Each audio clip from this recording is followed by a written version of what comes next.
صلی اللہ علیہ وسلم نے فرمایا جمعے کا دن قیامت کی نشانی ہے. قیامت کا دن جس دن قائم ہوگا جمعہ ہی ہوگا.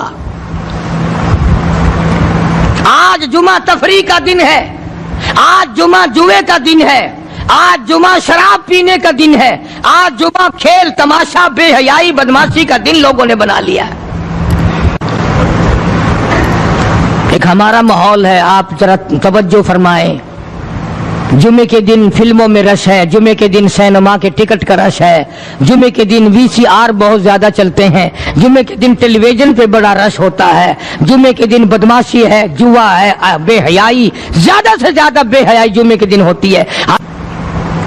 حالانکہ حضور کریم صلی اللہ علیہ وسلم نے فرمایا جمعے کے دن ایک گھڑی ایسی آتی ہے جو مانگو وہی ملتا ہے. جس حال میں کچھ کوئی مشغول ہوگا وہی اس کی زندگی کا مستقل ذریعہ بن جائے گا. کون سمجھائے تمہیں؟ کس کے اندر طاقت اور جرت ہے کہ قوم کے دھارا پھیر سکے اور قوم کے رخ کو پھیر سکے؟ کون پھیر سکتا ہے؟ اس لیے قرآن کریم نے بار بار للکارا اور فرمایا افلم یہد لہم کم اہلکنا قبلہم من القرون. کرنے والوں، بدماشی کرنے والوں، بے غیرت کمینوں، باداؤ، جب میرا قہر جوش میں آئے گا پھر ایک دو کو نہیں، پھر بستی کی بستی، ملک کے ملک اجاڑ کے رکھ دوں گا. افلم یہد لہم کم اہلکنا قبلہم من القرون.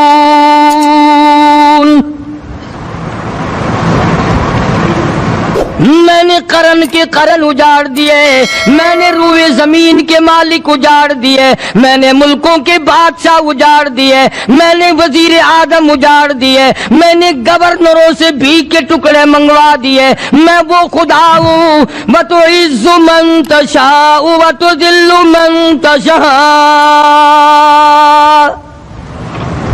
بیدک الخیر انک علی کل شیء قدیر. سارا نظام میرے ہاتھ میں ہے. تبارک الذی بیدہ الملک. برکتیں میرے پاس ہے، رحمت میرے پاس ہے، خیر میرے پاس ہے، بھلائی میرے پاس ہے، سلامتی کے خزانے میرے پاس ہے، امن کے خزانے میرے پاس ہے. وہو علی بیدہ الملک. ملک میں راج میرا. وہو علی کل شیء قدیر. ذرے ذرے پہ قبضہ میرا، پتے پتے پہ قبضہ میرا، پہاڑ کی ایک ایک کنکر پہ قبضہ میرا، سمندر کے قطرے قطرے پہ قبضہ میرا. تو ہوتا کون آکڑ کرنے والا؟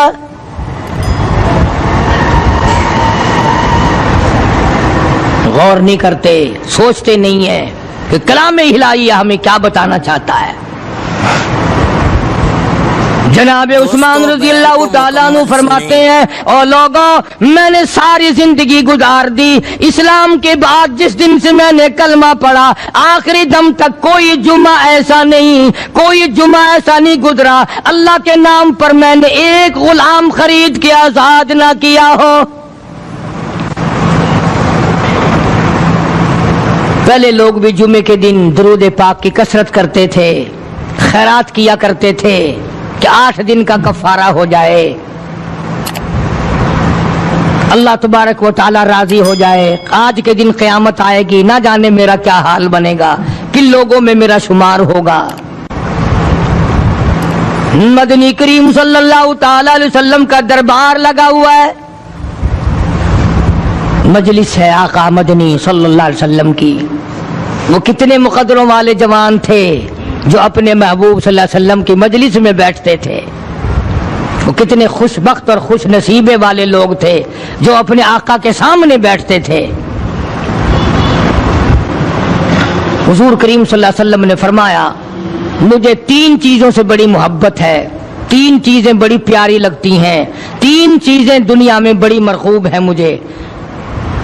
فرمایا ایک نماز میری آنکھوں کی ٹھنڈک ہے.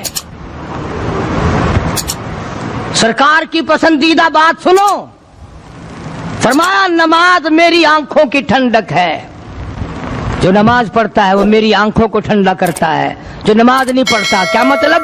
وہ مجھے رنج دیتا ہے۔ اور جامع ترمذی میں ایک حدیث موجود ہے، ارشاد ہے حضور کریم سب کہہ دو صلی اللہ علیہ وسلم کا، فرمایا کہ ہر پیر کے دن، ہر جمعرات کے دن ہر امتی کا نامہ اعمال میرے سامنے پیش کیا جاتا ہے، ہر امتی کا اعمال نامہ سرکار کے سامنے کر دیا جاتا ہے، تیرے فلاں امتی کا یہ عمل ہے۔ ذرا مسجد میں بیٹھے ہو، قبلے کی طرف منہ کیے بیٹھے ہو، لوگوں سوچو تو صحیح ہمارے اعمال نامے دیکھ کر آقا کو کتنا رنج ہوتا ہوگا، ہمارے کردار دیکھ کر، ہماری روسیائی کو دیکھ کر آقا کو کتنا رنج پہنچتا ہوگا صلی اللہ علیہ وسلم۔ ارے ہم نے حضور کی ذات اقدس کو رنج پہنچایا، پریشانی پہنچائی، تکلیف پہنچائی، پرواہ نہیں کرتے نمازوں کی، نوجوان بھی بوڑھے بھی حج کر کے بھی نماز پڑھتے لوگ، اور اب تو ویسے بھی دانا بینا لوگ ہیں۔ تو آپ نے ارشاد فرمایا کہ میری آنکھوں کی ٹھنڈک نماز میں ہے، تین چیزیں مجھے پیاری ہیں پوری دنیا میں، تین چیزیں پسندیدہ ہیں میری۔ سب سے پہلی فرمایا نماز میری آنکھوں کی ٹھنڈک ہے، قرۃ عینی فی الصلاۃ او کما قال النبی صلی اللہ علیہ وسلم، فرمایا جس آدمی، جس امتی کا یہ دل کرے کہ میں نبی کی آنکھ ٹھنڈی ہو، اسے چاہیے کہ نماز پابندی سے پڑھے۔ دوسرا فرمایا وفادار عورت مجھے بڑی پسند ہے، حضور کریم صلی اللہ علیہ وسلم نے فرمایا وفادار عورت، ہائے ہائے ہماری ماؤں سے زیادہ وفادار کون ہوں گی؟ جناب عائشہ صدیقہ رضی اللہ تعالیٰ عنہ فرماتی ہیں کالی کملی والے کے گھر میں 3 مہینے چولہے میں آگ نہیں جلتی تھی۔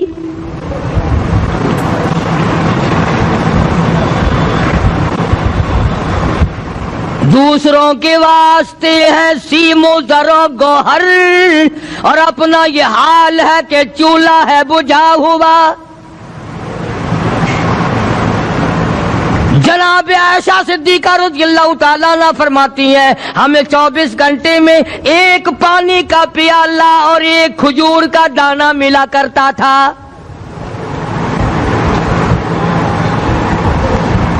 کبھی اپنی ماہوں کی خوراک تو دیکھو، خرچہ تو دیکھو، اور اگلی بات سنو تو حیران ہو جاؤ۔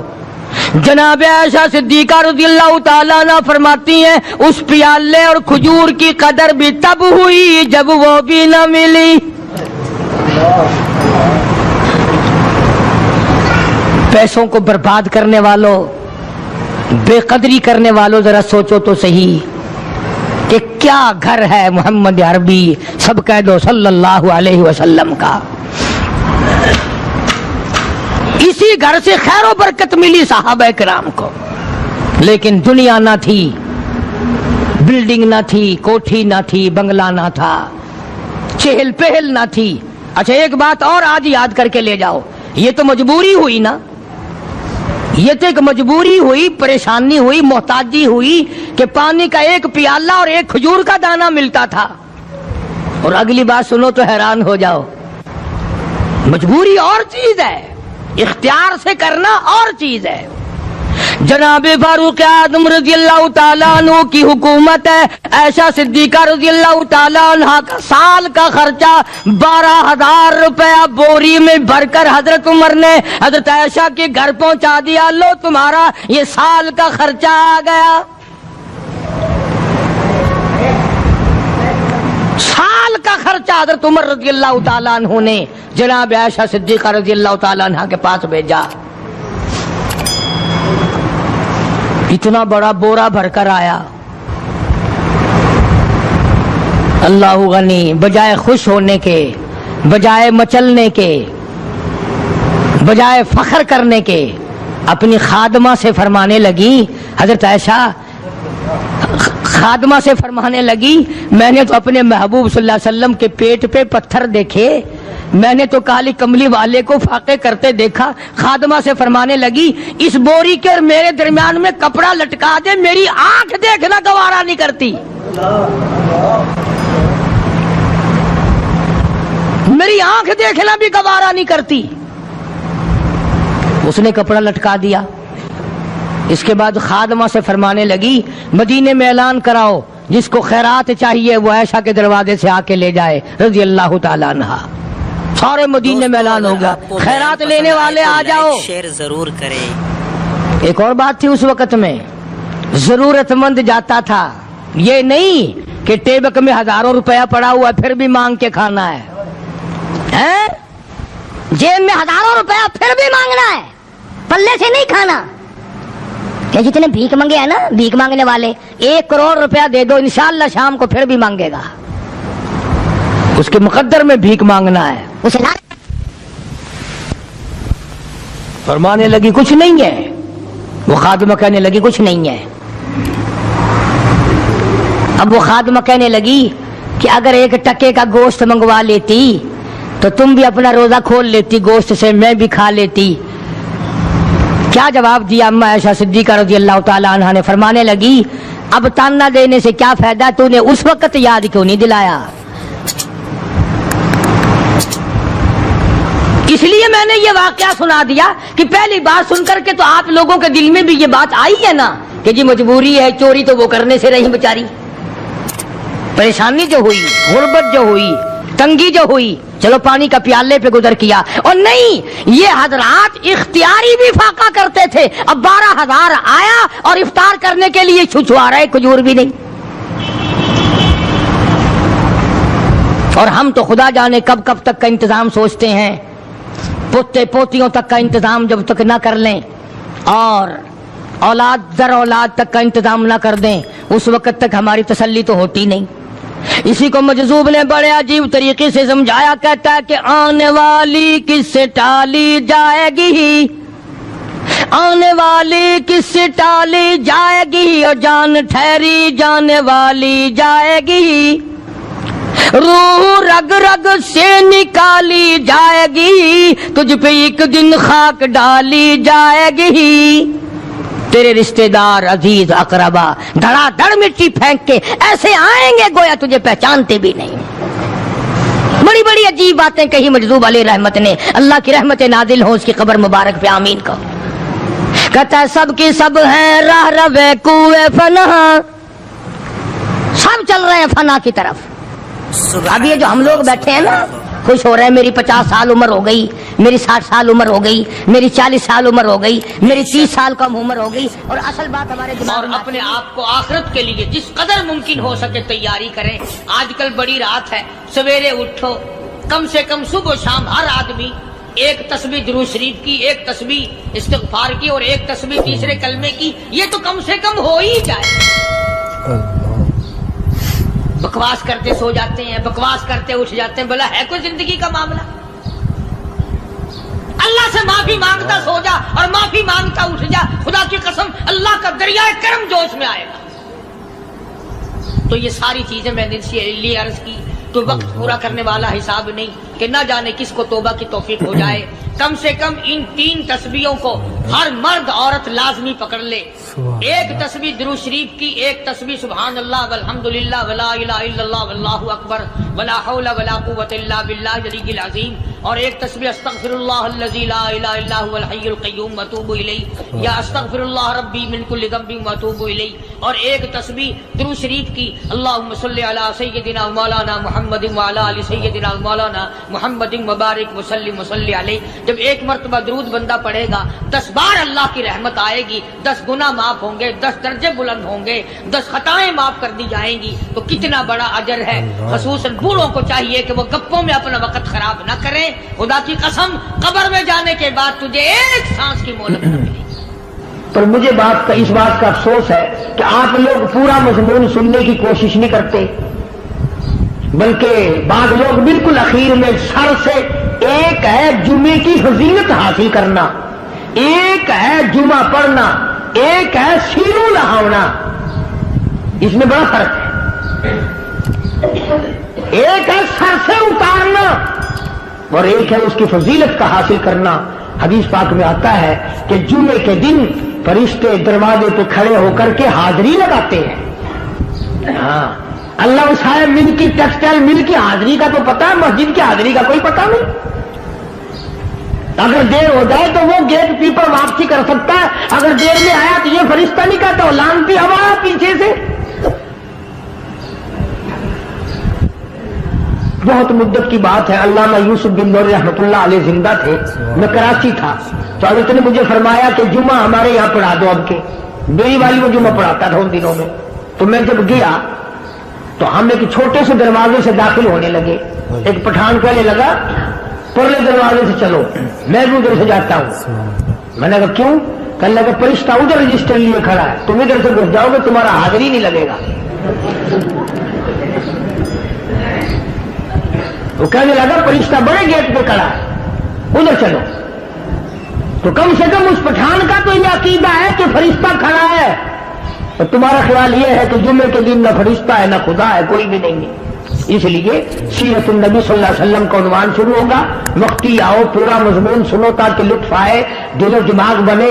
اور عقیدہ میں نے تمہیں بتا دیا، لا الہ الا اللہ، خدا کے سوا الہ کوئی نہیں، مشکل کشا کوئی نہیں، پیدا کرنے والا کوئی نہیں، فصل میں دکان میں کارخانے میں اس کے سوا برکت دینے والا کوئی نہیں۔ اور یہ بات بتائی کس نے؟ محمد الرسول اللہ صلی اللہ علیہ وسلم، ہمارے نبی حضرت محمد الرسول اللہ صلی اللہ علیہ وسلم نے ہمیں یہ بات بتائی، خدا کے بعد خدا کوئی نہیں، مصطفیٰ کے بعد نبی کوئی نہیں، حضور صلی اللہ علیہ وسلم کے بعد کوئی کسی قسم کا جو نبوت کا دعویٰ کرے وہ کافر ہے، دجال ہے، بے ایمان ہے، وہ خنزیر سے بدتر ہے جو میرے آقا کے ختم نبوت کے تاج کو ہاتھ لگائے گا۔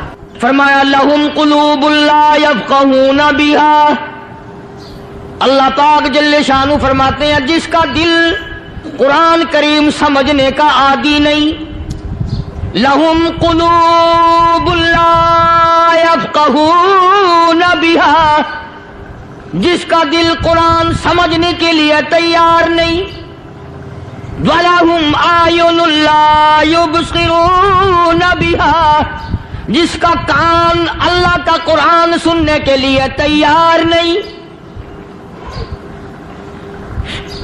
أَمْ لَهُمْ آذَانٌ لَا يَسْمَعُونَ بِهَا، أَمْ لَهُمْ آذَانٌ يَسْمَعُونَ بِهَا، جس کا کان خدا کا قرآن سننے کو تیار نہیں۔ خدائی فیصلہ سنو، اللہ کے قرآن کا فیصلہ سنو، اللہ کے کلام کا فیصلہ سنو۔ جس کا کان میرا کلام سننے کے لیے تیار نہیں، جس کو میرا قرآن سن کے مزہ نہیں آتا، جس کو میرا کلام سن کے حلاوت نہیں آتی، جس کو میرا کلام سن کے لذت نہیں آتی، جس کی روح تازی نہیں ہوتی، جس کو لطف نہیں آتا، جس کو کیف نہیں آتا، جس کو سرور نہیں آتا، جو میرا قرآن سننے کو تیار نہیں، جو میرا قرآن آنکھوں سے دیکھنے کو تیار نہیں، جو میرا قرآن سننے سمجھنے کے لیے تیار نہیں، آؤ پھر خدائی فیصلہ سنو۔ فرمایا اولئک کالانعام،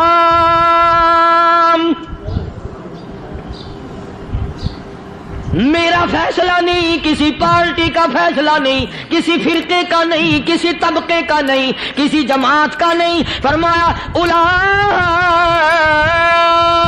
الانعام، پیدا کرنے والا مالک و خالق کہتا ہے مجھے اپنی کبریائی کی قسم یہ سارے جانور ہیں،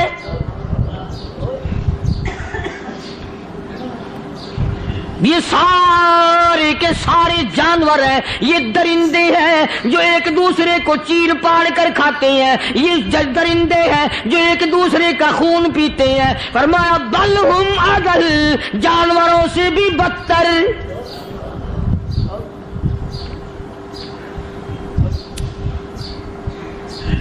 جس کے دل میں قرآن سن کر ترس نہیں، جس دل میں رحم نہیں، اپنے سے کمزور دیکھ کر جس کے دل میں شفقت نہیں، مہربانی کا مادہ نہیں، فرمایا وہ کوئی بندہ ہے، وہ تو جانور ہے۔ اور خدا غضب میں آ گیا، فرمایا بل ہم اضل، اس سے بھی بدتر۔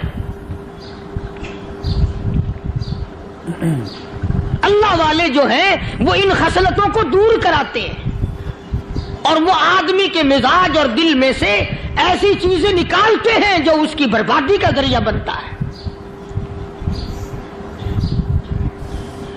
دل کی بیماریوں کا کسی کو فکر نہیں. بخار ہو جائے آپ چڑھ جائے آپ کو پتہ چل جاتا ہے, نزلہ ہو جائے آپ کو پتہ چل جاتا ہے, کھانسی ہو جائے پتہ چل جاتا ہے. دل کی بیماریوں کا کیا پتہ چلے؟ صحابہ کرام رضوان اللہ تعالی علیہم اجمعین کی جماعت کے اللہ پاک کے محبوب حضرت محمد الرسول اللہ صلی اللہ تعالی علیہ وسلم نے دلوں کی صفائی کی. پہلے لوگ جھونپڑیوں میں کچے کوٹھوں میں رہتے تھے, نہ اتنی صفائی تھی نہ اتنی ترقی تھی.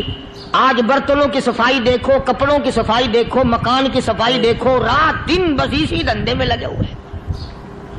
سارا دن برتن دھونے سے فرصت نہیں, سارا دن کپڑوں کے بناؤ اور سنوار میں فرصت نہیں. تو اللہ والے ایسے موقع پر بڑی عجیب بات کہتے ہیں. وہی مجذوب ہے, مجذوب علی رحمت کہتے ہیں بظاہر تو ہر شے میں بے حد صفائی, بظاہر تو ہر شے میں بے حد صفائی, مگر دل میں ہے گندگی انتہائی.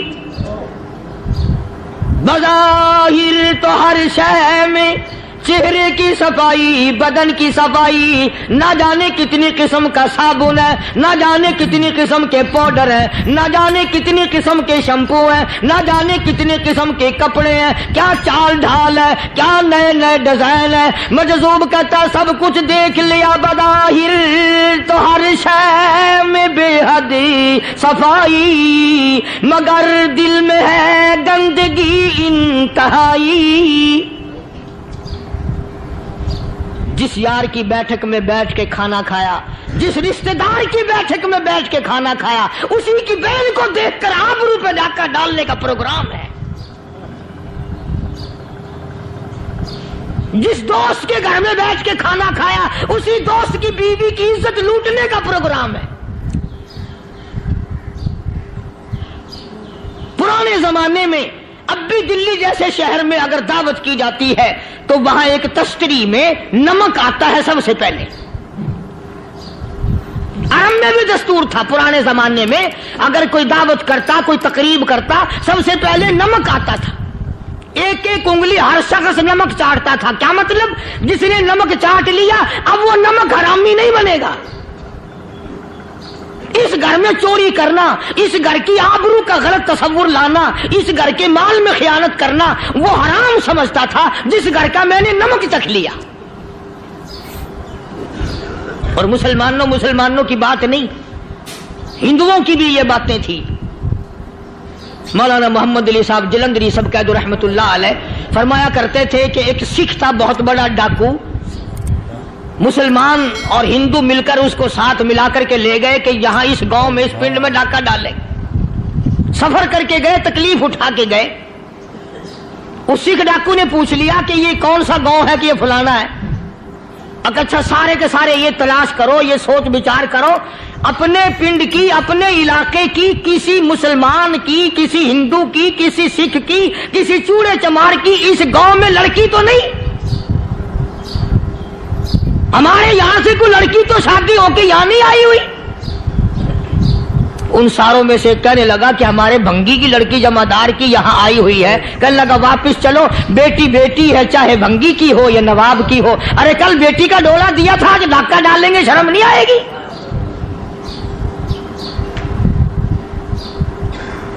آج وہ تصور کہاں چلے گئے اور ہم سب روتے پھرتے ہیں, سکون نہیں, سکون نہیں, اطمینان نہیں. ارے اطمینان آئے گا کیسے؟ ہمارے دل بے ایمان ہے, نیتیں خراب ہے, آئے گا کہاں سے؟ صحابہ کرام رضوان اللہ تعالی علیہم اجمعین کی جماعت نے اس قدر اس بات پہ محنت کی اور کوشش کی کہ غلط لقمہ بھی پیٹ کے اندر نہ چلا جائے. چنانچہ میں علی الاعلان کہتا ہوں 1,29,000 صحابہ کرام, کالی کملی والے کے دیوانے اور پروانے, حضور کے یار جانثار, حضور کے ساتھ فاقہ کھانے والے, فاقوں مرنے والے والے, پتھر کھانے والے اپنے بچوں کے ٹکڑے ہوتے ہوئے دیکھ کر لا الہ الا اللہ محمد الرسول اللہ کی صدا بلند کرنے والے صحابہ کرام کا یہ حال تھا. پیدل سفر کر کے جاتے تھے یہودی عیسائی, شام نکل گئے, فلسطین نکل گئے, ہندوستان آ گئے, 2 سال لگ جاتے تھے. اپنی جوان بیٹیوں کو مسلمانوں کے گھروں میں چھوڑ کے آ جاتے تھے. کبھی نگاہ نبوت نے جن کو رنگ دیا تھا, کبھی کسی صحابی پہ ذرہ برابر الزام نہیں لگا. ان یہودیوں کا, ان عیسائیوں کا یہ عقیدہ تھا کہ محمد صلی اللہ علیہ وسلم کے جو غلام ہیں ان کی نگاہ بھی پاک ہے, ان کے دل بھی پاک ہیں, ان کے ارادے بھی پاک ہیں, ان کے ہاتھ بھی پاک ہیں.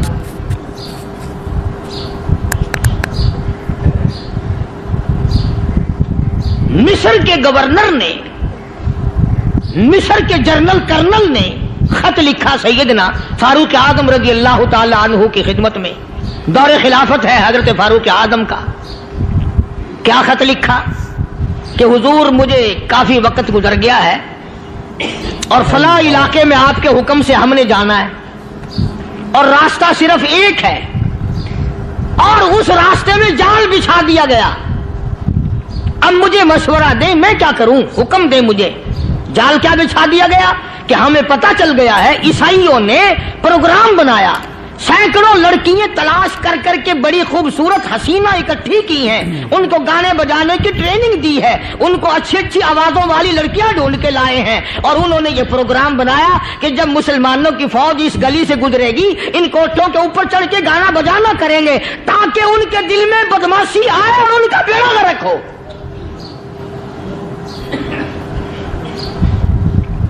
کبھی کافر کا یہ عقیدہ تھا کہ مسلمان کا دل بگڑا تو یہ گیا, اس کی نیت میں خرابی آئی اور یہ تباہ ہوا. جناب فاروق اعظم رضی اللہ تعالیٰ عنہ نے اسے یہ خط نہیں لکھا کہ تو قرآن پڑھا کر, تو نفل پڑھا کر. امیر المومنین خلیفۃ المسلمین سیدنا فاروق اعظم رضی اللہ تعالیٰ عنہ نے اپنے جنرل کرنل کو خط لکھا کہ اس میں لمبی چوڑی فکر کی کوئی بات نہیں, اس میں کوئی پریشانی والی بات نہیں, کوئی سوچ و بچار والی بات نہیں. سارے تیری فوج میں, تیری کمان میں مسلمان ہیں, سب کو اکٹھا کر لے, ساروں کو اکٹھا کر کے قرآن کریم کے سورت نور کی 2 آیتیں سنا دے.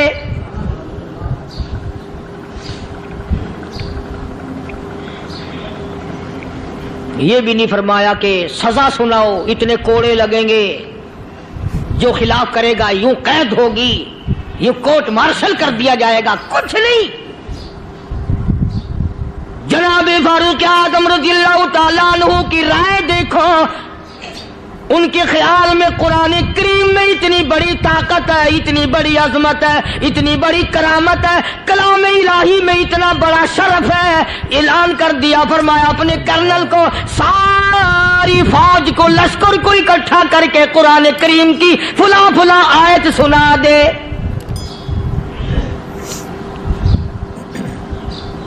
اور اس کے بعد بے دھڑک فوج کو, لشکر کو اسی راستے سے گزار کے لے جا, بے دھڑک لے جا. ہائے کبھی قرآن کی 2 آیتوں سے کام بن جاتا تھا, اب سارے قرآن سے میرا تیرا کام نہیں بنتا. قصور قرآن کا نہیں ہے, یہ میرا تیرا ہے. یہ تو اتنی وفادار کلام ہے, اتنی پاک کلام ہے, خدا کی قسم ہزاروں رجسٹروں کے گتے, ہزاروں چائے کے ڈبے, ہزاروں مٹھائی کے ڈبے, لاکھوں کروڑوں دوائیوں کے ڈبے گندے نالوں پہ, کوڑیوں پہ, روڑیوں پہ پڑے ہیں, اور جس گتے نے قرآن کے ساتھ یاری لگا لی, خدا کی قسم کوئی آدمی بغیر وضو اس گتے کو بھی ہاتھ نہیں لگا سکتا.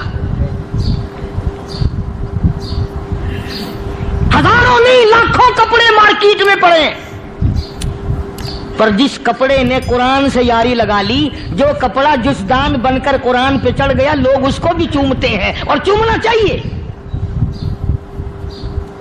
یارو کپڑے نے قرآن سے یاری لگائی تو کپڑا عظمت والا بن گیا, گتے نے یاری لگا لی تو گتا بن گیا. ہزاروں قسم کے کاغذات روزانہ ذلیل ہوتے پھرتے ہیں. جس کاغذ پہ قرآن لکھا گیا وہ عظمت پا گیا, جس سیاہی سے قرآن لکھا گیا وہ سیاہی عظمت والی بن گئی. ارے اگر مسلمان قرآن کو اپنے اندر پیدا کر لے, اس کی عظمت کو بسا لے, اس کو اپنا لاہ عمل بنا لے, اس کو اپنے سر پہ رکھ لے, تو کیا یہ بندہ قرآن کے ساتھ وفاداری کرے تو قرآن کیا خیال ہے قرآن بے وفائی کر دے گا؟ یقین نہیں, یقین اصل بات اعتقاد کی ہے. یقین کا تو یہ عالم بنا ہوا ہے کہ اگر کوئی چوری کا معاملہ ہو جائے اور کسی پر شبہ ہو, اگر اسے کہو کہ قرآن اٹھا دے تو دیر نہیں لگائے گا, اور اگر کہے کہ فلانی خانگاہ کا کنڈا مار دیا کہ یہ کام میں نہیں کرتا. خانگاہ کے کنڈے پہ ایمان ہے, قرآن پہ ایمان نہیں. اس پر یقین ہے کہ پیر اندھا کر دے گا, اور یہاں یقین نہیں کہ جس خدا نے پیدا کیا اگر میں نے جھوٹا قرآن اٹھایا تو وہ برباد کر دے گا.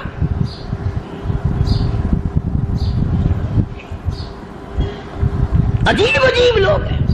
چنانچہ مصر کے کرنل نے, مصر کے جنرل نے ساری فوج کو اکٹھا کر لیا. اس نے بھی یہ بات تو نہیں کہی کہ فاروق اعظم کو دوبارہ خط لکھتا کہ حضرت یہ تو 2 آیتیں آپ نے لکھی, یہ تو سارا قرآن روز پڑھتے ہیں, پر بنے گا کیا؟ جیسے فاروق اعظم کا یقین تھا, فاروق اعظم کی فوج کے کرنل کا بھی یقین ہے, فاروق اعظم کے فوج کے جنرل کا بھی یقین ہے. اس نے ساری فوج کو اکٹھا کیا, لشکر کو جمع کیا, اور اس کے بعد کہنے لگا قل للمؤمنین یغضوا من ابصارکم وَيَحْفَظُوا فُرُوجَهُمْ ذَلِكَ أَزْكَىٰ لَهُمْ إِنَّ اللَّهَ خَبِيرٌ بِمَا يَصْنَعُونَ. او لوگوں, خدا تمہیں کہتا ہے اپنی آنکھوں کی حفاظت کرو. اگر تمہاری نظریں غلط جگہ پڑی, اپنی عزت کی حفاظت کرو, اپنی آبرو کی حفاظت کرو. اگر غلط نظریں پڑی, غلط استعمال ہوئی, ان اللہ خبیر بما یصنعون.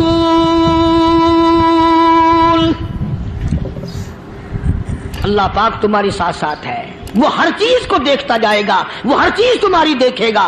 چنانچہ تاریخ شاہد ہے, ابن حشام نے لکھا ہے, ابن خلدون نے لکھا ہے, اور کئی مورخین نے لکھا ہے کہ جب مسلمان جنرل نے, مسلمان کرنل نے اپنی فوج کو قرآن کی 2 آیتیں سنائی اور اس کے بعد حکم دیا چلو, تمام کا تمام لشکر چل رہا ہے. ادھر ڈھول بجا, دھماکے بجے, گانا شروع ہوا, گانا بجانا شروع ہوا, ساری فوج نکل گئی, سارا لشکر چلا گیا. لڑکیوں نے دیکھا کہ یہ تو ختم ہو گئے, نیچے آواز دے کے کہنے لگی اور جانے والوں یہ ساری فوج کئی اندھوں کی فوج تو نہیں.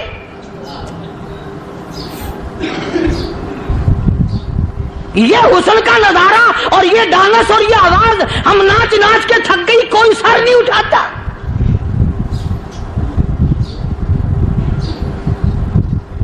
اور آج دیکھ لیں آپ, ہر گھر کے اوپر وہ لگا ہوا ہے ایریل, لعنت کا ایریل لگا ہوا ہے, لعنت کا ایریل. حاجیو تم کیا کہتے ہو کہ ہمارے گھر کا اس میں کیا بگڑے گا؟ خدا کی قسم وہ بگڑتا ہے, وہ دیمک لگتی ہے, وہ تباہی پھرتی ہے, تمہیں پتہ بھی نہیں چلتا. تم نے کیا سوچ رکھا ہے؟ مسلمان کرنل کے حکم پہ ساری فوج نکل گئی. ناچنے والی گانے والی لڑکیاں عیسائیوں کی حیران ہیں. کیا ہوا؟ لاکھوں کی تعداد میں فوج گزر گئی, کوئی نگاہ اٹھا کے نہیں دیکھتا. ایک مسلمان سپاہی گزرتا گزرتا نیچی نظریں کیے کیے کہنے لگا سر کیسے اٹھائے, نگاہ کیسے کوئی اٹھائے گا؟ یہ سارے کے سارے اللہ کا قرآن سن کر آئے ہیں.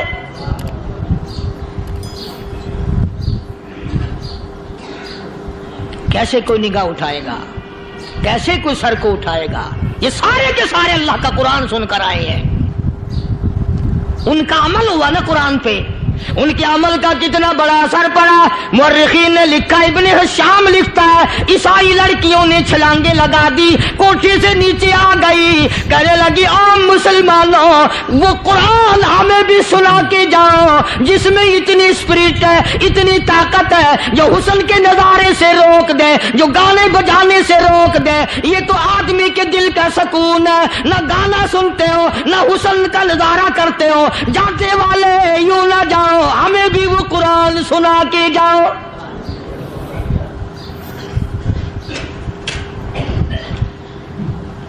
اس قرآن میں کتنی بڑی طاقت ہے, وہ کتنی عظمت ہوگی اس میں, اس کلام میں کتنی برکت ہوگی, جس کلام میں یہ تاثیر ہے کہ وہ ایسی ایسی چیزوں سے روک دیتا ہے. چنانچہ ایک مسلمان سپاہی چلتا بھی جاتا ہے اور کہنے لگا وَقُلْ لِلْمُؤْمِنِينَ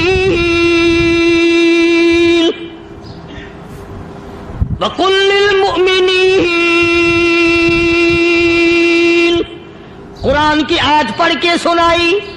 سینکڑوں نہیں بے شمار لڑکیاں ایک مسلمان کی زبان سے اللہ کا قرآن سن کے کہنے لگی, اور جانے والوں چھوڑ کے نہ جاؤ, ہمیں بھی کلمہ پڑھاؤ.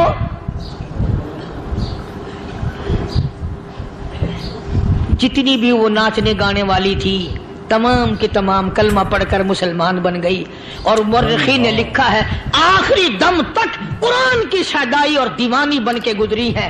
پھر وہ لڑکیاں جو رات دن حسن و جمال کا پیکر بنی رہتی تھی, علماء نے لکھا ہے جب موت آئی ایک ایک کے بدن میں کپڑے لباس میں موت آئی تو 50-50 ٹاکی لگی ہوئی تھی.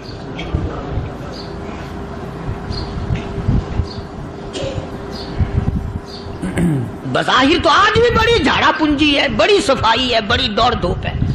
اسی کو مجذوب الاعلان کہتا, بظاہر تو ہر شے میں بے حد صفائی, مگر دل میں ہے گندگی انتہائی, کبھی اس کے دھوکے میں آنا نہ بھائی, یہ سب ہے رعائی, یہ بس ہے رعائی.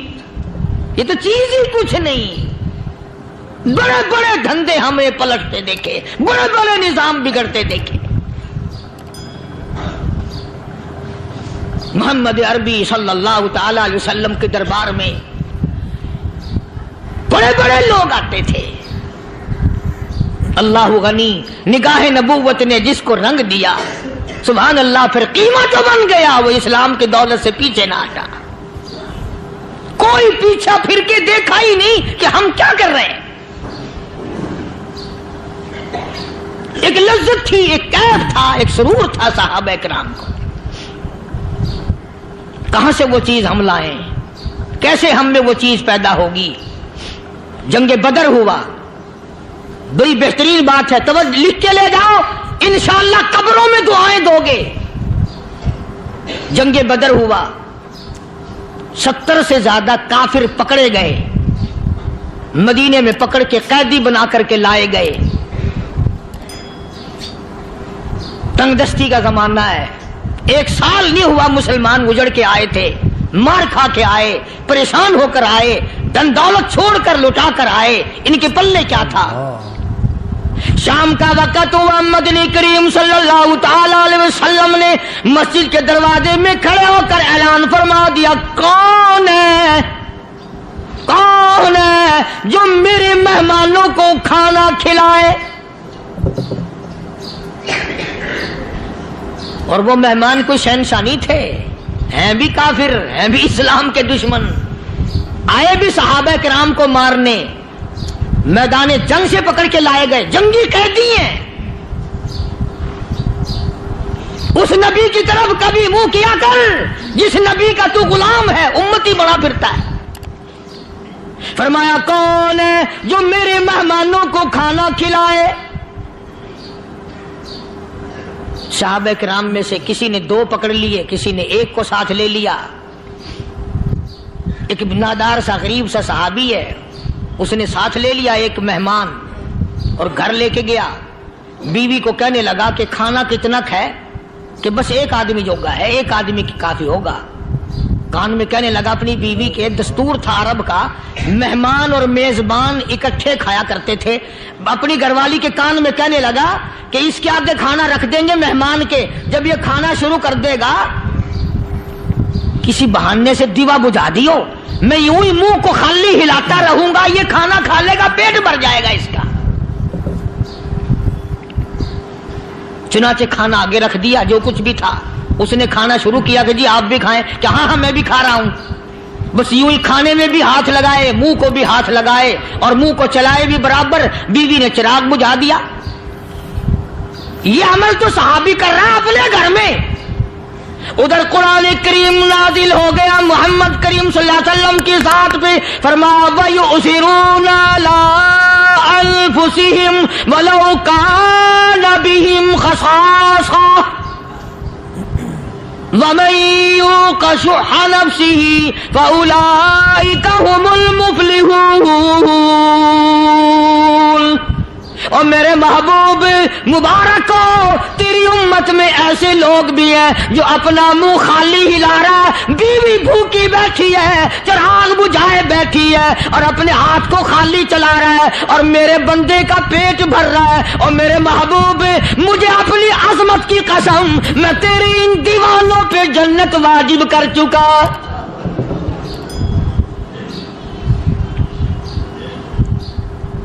اب حضور صلی اللہ علیہ وسلم نے تو ان کو نہیں سکھایا تھا کہ تو جا کے ایسا کرنا،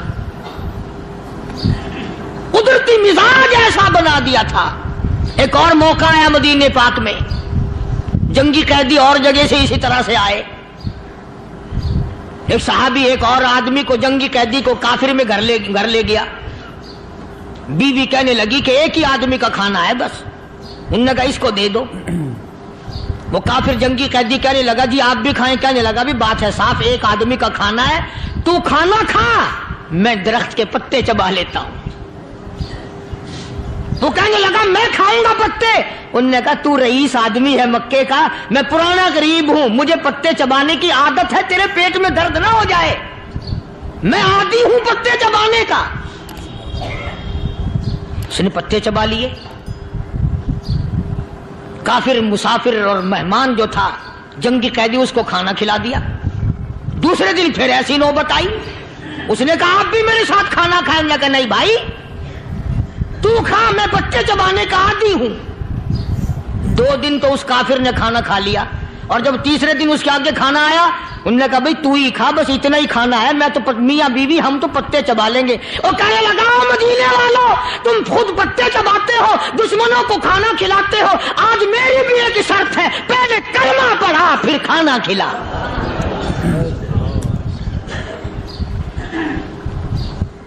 آج میری بھی ایک شرط ہے۔ 2 دن کے عمل نے کفر کو مٹا دیا، اسلام چمک گیا۔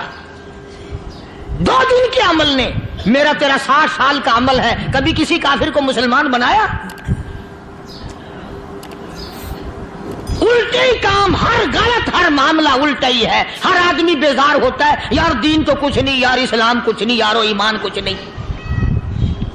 اسی کو قرآن کریم نے للکار کی آواز دے کے فرما دیا لوگوں ایسی گڑبڑ نہ کرو ورنہ میں وہ خدا ہوں فأخذتكم الصاعقة وأنتم تنظرون۔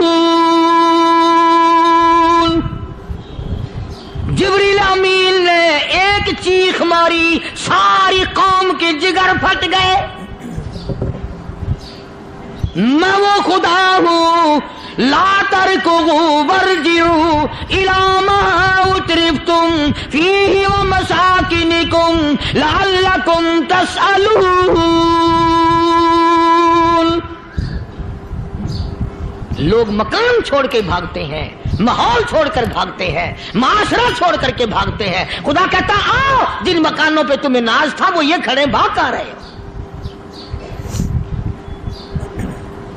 اسی کو قرآن کریم کہتا ہے ان الذین قالوا ربنا اللہ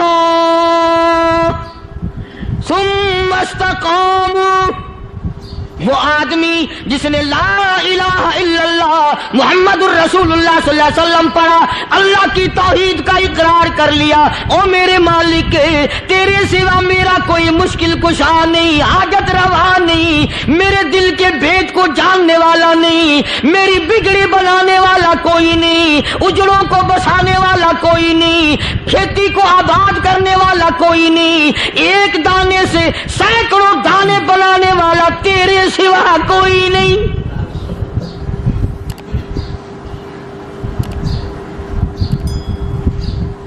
کھیتوں میں جاؤ، کبھی یہ تو سوچو کہ دنیا میں حکومتوں نے کتنے مل لگا رکھے ہیں، چینی کے شکر کے کتنے مل ہیں، کتنے ڈیپو ہیں، پھر بھی قلت ہو جاتی ہے۔ اور یہ اللہ میاں نے کتنا میٹھا کیلے میں، سنترے میں، مالٹے میں، انگور میں، سیب میں، کبھی یہ بھی سنا کہ اللہ میاں کا شوگر مل فلاں علاقے میں لگا ہوا ہے؟ کبھی یہ تو دیکھو کہ یہ قدرت کاملہ کے سوا اور کون پیدا کر رہا ہے؟ فرمایا جس نے اللہ کی توحید کا اقرار کر لیا، محمد عربی صلی اللہ علیہ وسلم کی ختم نبوت کا اقرار کر لیا، خدا کے بعد خدا کوئی نہیں، مصطفیٰ کے بعد نبی کوئی نہیں۔ پھر قرآن نے شرط لگائی ثم استقاموا، پھر اس پر جمع رہے، ڈٹا رہے، یوں نہیں کہ کبھی ادھر لڑک گیا کبھی ادھر لڑک گیا۔ لوگ تو بدل جاتے ہیں، لوگوں کا کیا ہے؟ پچھلے سال کی بات ہے، یہی مغرب کی نماز کے بعد گرمی کے موسم میں یہاں بیٹھا ہوا تھا باہر، آگے شہر کے وہ آدمی، وہ کہنے لگے جی ایک کام آئے ہیں۔ میں نے کہا کیا؟ کہ 25,000 روپے چوری ہو گیا ہمارا، بتاؤ ہمیں۔ میں نے کہا بھی مجھے کیا پتا؟ انہوں نے کہا نہیں سارا شہر کہتا ہے کہ قاری نہیں بتا دیتا ہے۔ میں نے کہا اچھا یہ یوں نہیں جانے کا؟ میں نے کہا پھر آدھے لوں گا۔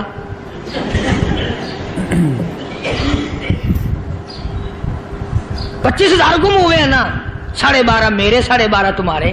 کہنے ہیں دیکھو نا جی بال بچے چھوٹے چھوٹے غریب بچے ہیں جن کے وہ پیسے ہیں۔ میں نے کہا اچھا میں بادشاہ لگا ہوا ہوں؟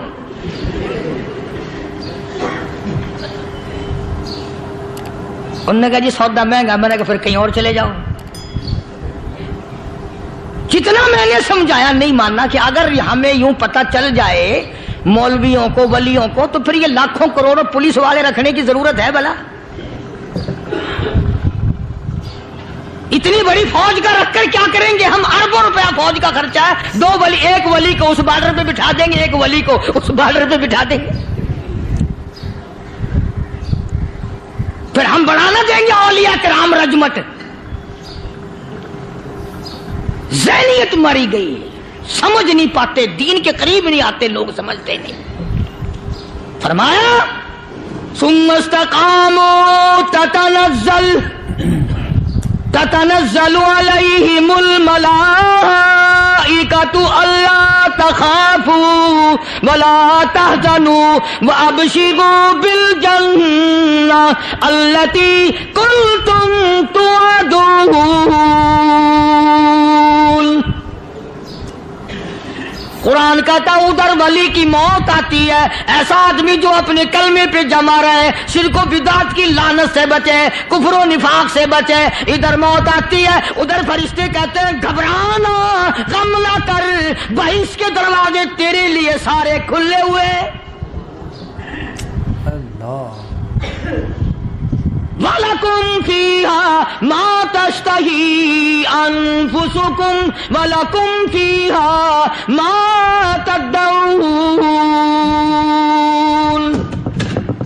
فرمایا ہم تمہاری ہر اس تمنا کو پورا کریں گے، ہر اس آرزو کو پورا کریں گے، جو مانگو گے وہی ملے گا، جو کہو گے وہی دیا جائے گا۔ نحن اولیاؤکم فی الحیات الدنیا وفی الآخرہ، ہم دنیا میں بھی تمہارے کارساز ہیں، ہم آخرت میں بھی تمہارے کارساز ہیں، ہم دنیا میں بھی تمہارے دوست ہیں، آخرت میں بھی تمہارے دوست ہیں، اور خدا کے یہاں وہ انعام ملے گا۔ اللہ غنی، رائی کے دانے کے برابر نیکی کی ہوگی، جب پہاڑوں کے برابر ثواب ملے گا تو آدمی حیران ہوگا، یا اللہ تیرے جیسا بینک تو کسی کا بھی نہیں۔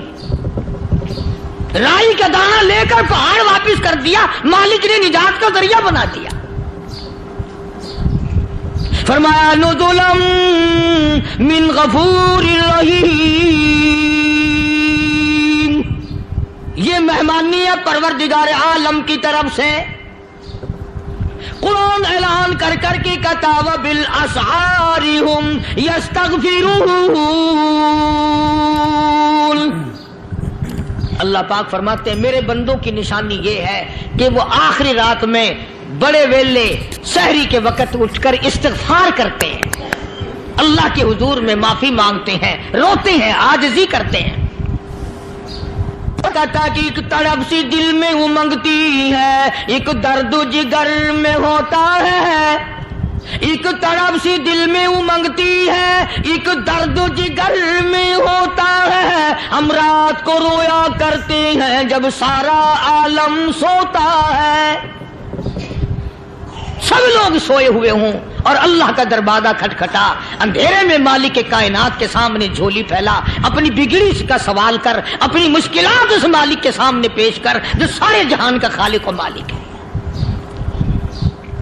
عقیدہ بھی بناؤ، اعمال بھی بدلو، مزاج بدلو، طبیعتوں میں انقلاب لاؤ، اور لوگوں ان گھروں کو مسلمانوں والے گھر بناؤ۔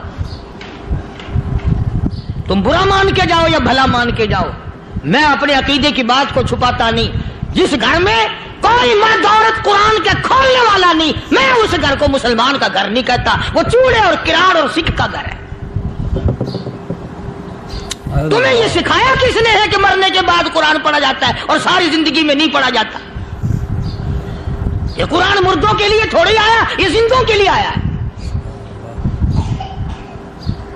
حدیث پاک میں آتا ہے حضور کریم سب کہہ دو صلی اللہ علیہ وسلم نے فرمایا عیسیٰ علیہ الصلوۃ والسلام ایک قبرستان سے گزرے، گورستان سے گزرے تو ایک قبر کو دیکھا، وہ نبی ایسا تھا، اس کے معجزات ایسے تھے۔ قبر میں دیکھا تو ایک بڑھیا جل رہی ہے، سڑ رہی ہے، تباہ ہو رہی ہے، رو رہی ہے۔ تو عیسیٰ علیہ الصلوۃ والسلام پناہ کر کے وہاں سے گزر گئے۔ چند دنوں کے بعد جو اسی قبر کے پاس سے گزرے تو عیسیٰ علیہ السلام کو دھیان آیا کہ اس قبر میں ایک بڑھیا بڑی عذاب بھگت رہی تھی، مگر اس دن جو دیکھا وہ تو عیش میں بیٹھی ہے، تخت میں بیٹھی آرام کر رہی ہے۔ سیدنا عیسیٰ علیہ الصلوۃ والسلام نے اللہ پاک سے سوال کر دیا، الہی مرنے کے بعد تو آدمی کوئی نیکی بھی نہیں کر سکتا، اس نے کیا کر لیا جو اس کا سارا نظام بدل گیا؟ آواز آئی اے عیسیٰ لکھ کے لے جاؤ یہ بات، حضور کا فرمان ہے۔ فرمایا اے عیسیٰ اس مائی کے چھوٹے سے پوتے نے استاد کے پاس جا کر کے پڑھا بسم اللہ الرحمن الرحیم، اس ننھے سے منہ سے، چھوٹے سے منہ سے جب یہ لفظ نکلا اے اللہ تو بڑا مہربان ہے، تو بڑا کریم ہے۔ عیسیٰ چھوٹے سے منہ سے جب نکلا، وہ تو معصوم تھا، اس کے منہ سے جب نکلا نا کہ میں بڑا مہربان ہوں، میں نے اس معصوم بچے کے صدقے میں اس کی دادی پہ کرم کر دیا۔ اس کے نام میں بڑی برکتیں ہیں، اس اللہ کا نام لینے میں بڑی برکتیں ہیں۔ گڑ میں مٹھاس ہے، اللہ کے نام میں مٹھاس نہیں۔ ٹافیوں میں مٹھاس ہے، اللہ کے نام میں مٹھاس نہیں۔ تم نے چکھ کے نہیں دیکھا، اگر تم چکھ لو خدا کی قسم دنیا کی کوئی چیز اچھی نہ لگے اللہ کے نام کے مقابلے میں۔ اللہ پاک مجھے اور آپ سب کو اپنا نام لینے کی توفیق عطا فرمائے، اپنے قرآن کی تلاوت کرنے کی توفیق عطا فرمائے، اور اپنا ذکر اور اپنا فکر اور اپنے شکر کی توفیق عطا فرمائے، اور اللہ پاک ہم سب کو یہ ہمت دے کہ مرتے دم تک ہم قرآن سے یاری کریں، قرآن سے وفاداری کریں۔ وآخر دعوانا ان الحمدللہ رب العالمین۔ بیان اچھا لگا ہو تو لائک کریں، شیئر کریں، سبسکرائب کریں۔ چلو ملتے ہیں اگلے بیان کے ساتھ، جب تک کے لیے خدا حافظ۔